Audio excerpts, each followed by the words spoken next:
Mesdames, Messieurs, merci d'être des nôtres et bienvenue au 13h sur la télévision du Monde. Tout d'abord, la vitrine de cette édition. Le ministre des Enseignements secondaires, Nalova Lyonga, innove dès cette rentrée scolaire 2018-2019 et instaure dans le système éducatif camerounais plusieurs nouvelles séries, notamment dans l'enseignement général secondaire. Également dans ce nouveau programme, la suppression de l'histoire et de la géographie dans certaines salles de classe, la précision dans cette édition de l'information.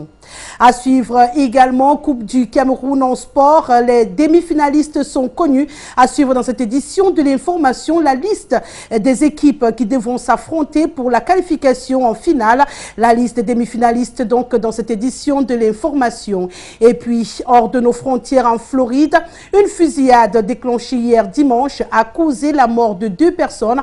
On en parle dans cette édition de l'information. Mesdames, Messieurs, une fois de plus, bonjour et bienvenue au 13h. Ouvrons cette édition en parlant d'économie.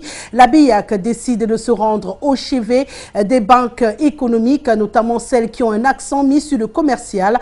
Depuis quelques jours, des mesures sont prises pour améliorer le rendement dans ce secteur d'activité. Yves Sandio nous en dit plus. La Banque des États de l'Afrique centrale, la BEAC, a de nouveau mis en adjudication une enveloppe 267 milliards de francs CFA au profit des banques commerciales des 6 pays de la CEMAC, le Cameroun, le Congo, le Gabon, le Tchad, la Guinée équatoriale et la République centrafricaine. Cette enveloppe de liquidité susceptible d'oxygéner la trésorerie des banques commerciales qui sont dans le besoin est placée jusqu'au 30 août 2018 au taux minimum de 2,95% et correspond au taux officiel pratiqué par cette banque d'émission. Avec cette nouvelle injection de liquidité sur le marché monétaire, la Banque centrale des États de la CEMAC dépasse déjà les 2000 milliards de francs CFA de liquidités injectés dans les banques de la CEMAC depuis juin 2018. L'objectif in fine étant d'éviter la banqueroute des banques commerciales qui traversent une période de turbulence depuis quelque temps, du fait entre autres du non-remboursement des créances.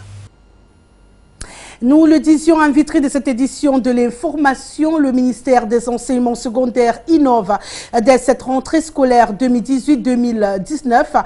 Il est prévu la création de plusieurs séries, mais également la suppression, que ce soit dans certaines classes, de l'Allemagne, de l'histoire et de la géographie. Les précisions dans ce reportage.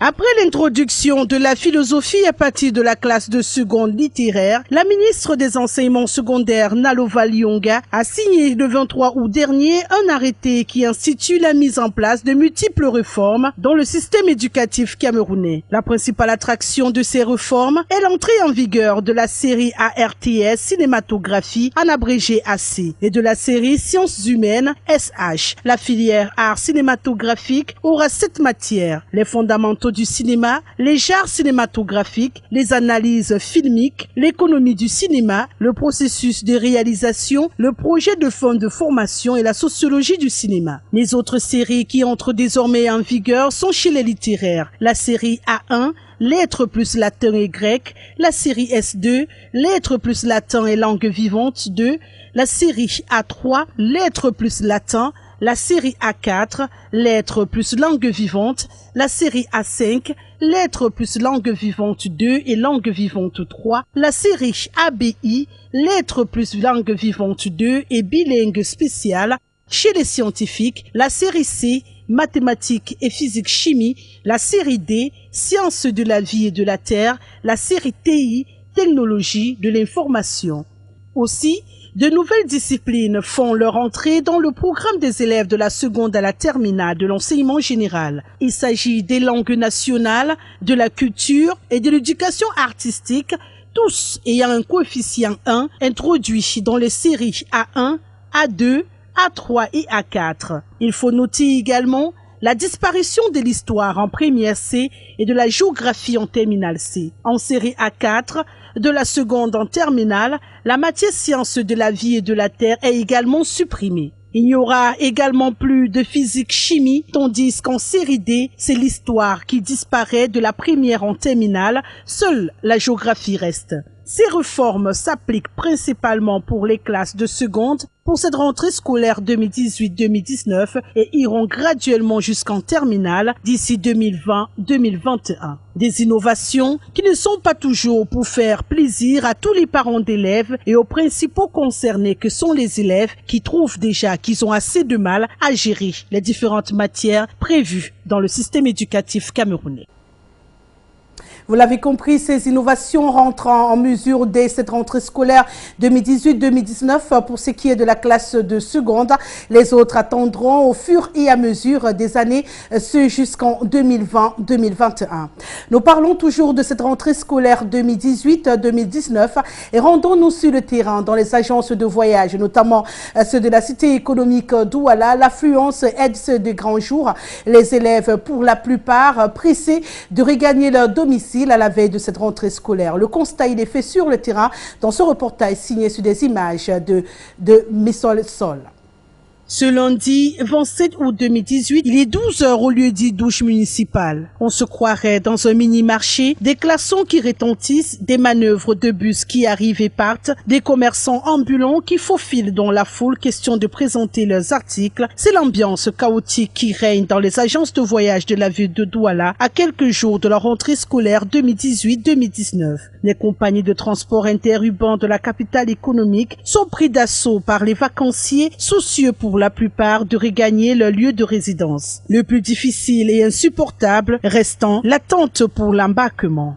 Je suis vraiment fatiguée parce que depuis 6 heures que je suis ici, ça n'avance pas. Je croyais arriver très tôt, mais je constate qu'il y avait beaucoup de monde au point où il n'y a même pas de bus et je ne sais même pas à quelle heure je vais quitter ici. Je suis déjà fatiguée vraiment. L'affluence, on ne peut pas l'éviter en cette période-ci. Donc si vous avez un parapluie de 112, ce qui est sûr, il y aura toujours de l'attente. Et là, par contre, ce que nous avons mis sur pied, c'est nous avons tenu une réunion avec le personnel navigant sur la limitation de vitesse, excès de vitesse, pour éviter des accidents. Nous avons tenu une réunion avec le côté technique, avec des mécaniciens. Nous avons remis les pneus à neuf. Nous avons un service technique qui travaille 24 heures sur 24. Là, il y a une équipe de nuit et une équipe de jour. Et tous les chauffeurs sont passés au contrôle d'Alcotex avant le départ. On les fait passer. Celui qui est surpris en état second, on le dépose. Il peut suivre une sanction grave. Malgré l'augmentation notoire du tarif du transport constaté dans ces agences de voyage, le parking ne désemplit pas. Le plus important restant de rallier le domicile à temps pour être disponible à la rentrée scolaire 2018-2019 prévue le 3 septembre 2018 prochain. Merci Monique Sol. Nous parlons toujours de cette rentrée scolaire. Nous sommes dans le littoral, mais rendons-nous à présent dans la ville de Nkonsamba où les préparatifs vont bon train. Pour l'heure, à une semaine de la reprise des cours, vous dites, Yves Sandio, que les ateliers de couture et autres équipements marchands attendent toujours la clientèle. À pratiquement une semaine de la rentrée scolaire 2018-2019, les équipements marchands dans la ville de Nkonsamba, département du Mungo, région du littoral, sont parés aux couleurs de l'année scolaire. Les ateliers de couture tournent à plein régime. Et pourtant, la clientèle se raréfie. Il n'y a pas d'affluence. Les gens ne contentent que la dernière minute pour courir derrière les tailleurs pour les tenues des enfants. À la dernière minute que les parents partent chez les tailleurs, pour les tenues des enfants. C'est dur puisque les parents ne poussent pas les tenues aux élèves. Ils préfèrent les anciennes tenues. Des ventes à la criée dans certains équipements marchands, la devanture, des ateliers transformés en vitrines. Les stratégies pour appâter la clientèle se multiplient, mais les résultats sont en deçà des espérances. Les anciens, ils ont déjà leur tenue. S'ils ont bien entretenu pendant l'année scolaire, les tenues sont là. Au regard de cette morosité ambiante, certains plus optimistes pensent qu'il faudrait attendre la deuxième semaine de la rentrée scolaire pour observer un réel engouement dans les équipements marchands et les ateliers de couture. Merci Yves Sandio et Château-Vallon-Rennes. On en arrive au sport dans cette édition de l'information. Les quarts de finale de la Coupe du Cameroun se sont disputés ce week-end, samedi et dimanche. Et bien sûr, le quatuor des demi-finales désormais connu. Les détails avec vous, Franck-Éric Difo. La Coupe du Cameroun et son lot de surprises se poursuivent. À l'issue des quarts de finale disputés ce week-end, Eding Sport de la Leki et Lyon blessé de Futuni, Panthère Sportive d'Undé et Unisport du Onkam se sont hissés en demi-finale. Coton Sport de Garoua, champion du Cameroun, visait le doublé cette saison, mais c'était sans compter sur une grosse formation d'Eding Sport qui, après avoir réalisé un gros recrutement en début de saison, s'est complètement loupé en championnat et avait besoin de se racheter en Coupe du Cameroun. Après le détenteur du trophée New Star en huitième de finale, le club de la Léquier a écarté le favori dans le match qui était présenté comme une finale avant la lettre.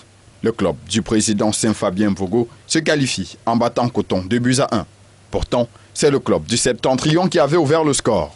Toujours ce dimanche à Yaoundé, Lyon blessé de Futuni dans le derby des clubs de l'élite, tout s'est qualifié pour les demi-finales en dominant le Tonnerre Calara Club 2-0. Éliminé en quart de finale lors de l'édition dernière, Lyon blessé de Futuni avait à cœur de franchir ce palier et c'est chose faite. Samedi à Limé, Unisport du Onkam a pris le dessus sur Renaissance de Ngoumou. Le flambeau de l'Ouest, qui a difficilement terminé la saison, repêché à la suite de la rétrogradation de Bamboutos, veut redonner du sourire à ses supporters. Le Tamkwa passe pour les demi-finales. L'autre choc attendu dans ces quarts de finale est le duel entre l'Union sportive de Douala et la Panthère sportive d'Undé. Dans ce derby, c'est le club d'Undé aux prolongations qui est allé chercher le ticket qualificatif, battant les Nassara 1-0. Une rencontre éprouvante où les Bébézui, à la quête d'une autre finale de la Coupe du Cameroun, ont dégagé de leur chemin l'Union sportive de Douala au terme d'une rencontre qui s'est achevée aux prolongations. Au stade des demi-finales, il y aura deux clubs de l'élite 1, à savoir Eding Sport de la Ligue et Unisport du Onkam, mais également deux clubs de l'élite 2, Lyon blessé de Futuni et la Panthère sportive d'Undé. Contrairement à l'édition dernière où Victoria United, club de division régionale, était dans le dernier carré, seuls les clubs de l'élite y seront pour cette édition. Le tirage au sort des demi-finales est prévu ce mardi 28 août au siège de la FECAFOOT à Tinga. Nous parlons à présent de l'actualité hors de nos frontières. Tout d'abord d'économie. L'Afrique se trouve désormais lancée dans un nouveau système avec des applications des règles prescrites désormais par le partenaire chinois. Les détails dans ce reportage signé de nos confrères d'Africa 24. Les experts africains et chinois envisagent de nouvelles mesures de développement favorables à la transition économique du continent africain à l'issue du sommet de Beijing qui aura lieu les 3 et 4 septembre. Par ailleurs, le projet Ceinture et Route, qui a pour but la construction des grandes infrastructures à travers le continent, suit son cours. Le commerce et l'investissement sont les besoins les plus urgents des pays africains. Le couplage des infrastructures est un sérieux obstacle au développement de l'Afrique. L'initiative Ceinture et Route vient de réaliser l'interconnexion dans les 5 domaines suivants: infrastructure, politique, investissement, commerce et les échanges entre les peuples. La connectivité dans toutes les régions est ce que l'Afrique doit de toute urgence promouvoir. Grâce au partenariat sino-africain, le rapport sur les perspectives économiques publié en 2017 par la Banque africaine de développement et par le Programme des Nations Unies pour le développement prévoyait une progression globale de la croissance du continent de 3,4% en 2017 à 4,3% en 2018. Toutefois, l'agriculture demeure, selon les experts, le défi majeur des gouvernements africains.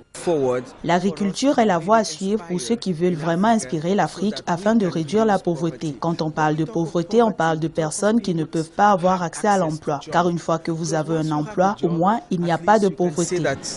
C'est en 2000 que le Forum sur la coopération sino-africaine a été initié. Il a permis d'établir une plateforme de coopération multilatérale stable, équitable et à long terme. En 2015, le président chinois Xi Jinping avait annoncé que la coopération sino-africaine contribuerait à promouvoir le bien-être de 2,4 milliards de personnes. Du côté du Zimbabwe, Emmerson Mnangagwa, désormais investi comme chef de l'État zimbabwéen. Je vous propose le retour sur la cérémonie d'investiture qui s'est tenue hier dimanche avec nos confrères de TV5 Monde. Moi, Emmerson Dambudzo Mnangagwa, jure qu'en tant que président du Zimbabwe, je serai fidèle au Zimbabwe. L'heure est finalement venue pour Emmerson Mnangagwa. En novembre dernier, il avait hérité du pouvoir sans être élu, après que l'armée et son parti, la ZANU-PF, eurent poussé Robert Mugabe à la démission. Et un ultime recours judiciaire de l'opposition a repoussé cette cérémonie de 2 semaines à ce dimanche. Plus de 50 000 personnes remplissent le stade national d'Harare. Plusieurs chefs d'État africains sont aussi venus apporter par leur présence leur onction à sa victoire. Maintenant que les élections sont derrière nous, nous devons nous concentrer sur les défis économiques auxquels fait face notre pays. Comme je l'ai dit à plusieurs reprises ces derniers mois, les vrais changements ne se produisent pas en une nuit. Cependant, inspirés par notre hymne national, nous devons travailler ensemble. Un appel à l'unité qui n'a pas été entendu par l'opposition. Son leader, Nelson Chamisa, a délibérément boudé la cérémonie. Les violences post-électorales sont encore dans toutes les têtes. L'incident violent, isolé et malheureux du 1er août était regrettable et totalement inacceptable. Pour clore ce dossier, j'annoncerai bientôt la nomination d'une commission d'enquête qui, une fois son travail achevé, publiera ses conclusions. L'incident dont parle le président zimbabwéen a fait 6 morts et pas sûr que l'enquête à venir n'apaise les esprits. Nelson Chamisa a encore répété samedi devant la presse qu'il se considère comme le dirigeant légitime du Zimbabwe.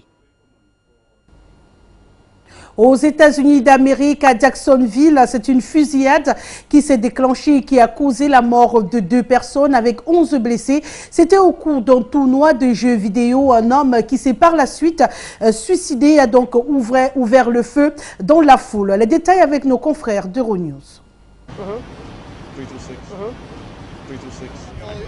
La Floride, une nouvelle fois confrontée à une fusillade mortelle. Elle a eu lieu ce dimanche à Jacksonville aux États-Unis lors d'un tournoi de jeux vidéo.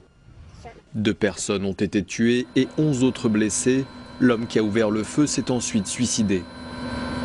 Le tournoi se tenait dans le bar de ce complexe de restaurants et lieux de divertissement situé au bord de la rivière St. John's. Dans cet extrait de la retransmission, suivi en direct sur Internet, on peut entendre les tirs qui ont surpris les joueurs. L'auteur serait l'un des perdants de la compétition. Nous pensons que le suspect est David Katz, 24 ans, de Baltimore. Le FBI nous aide dans cette étape de l'enquête à Baltimore. Sur Twitter, la police avait appelé les personnes qui avaient pu se cacher pendant la fusillade à le rester le temps que les unités de police sécurisent la zone. Ces dernières années, la Floride a été marquée par plusieurs fusillades, dont celle de juin 2016, au cours de laquelle un homme tuait 49 personnes dans un club gay d'Orlando. Voilà qui met un terme à cette édition de l'information. L'actualité se poursuit sur la télévision du Monde déjà à 18 h avec Herminie Louga, sera le journal en langue anglaise, et puis à 20 h une présentation d'Adrienne Lobodem pour le grand format du journal en français. J'aurai le plaisir de vous retrouver demain à 13 h. Restez sur la télévision du Monde, nos programmes se poursuivent.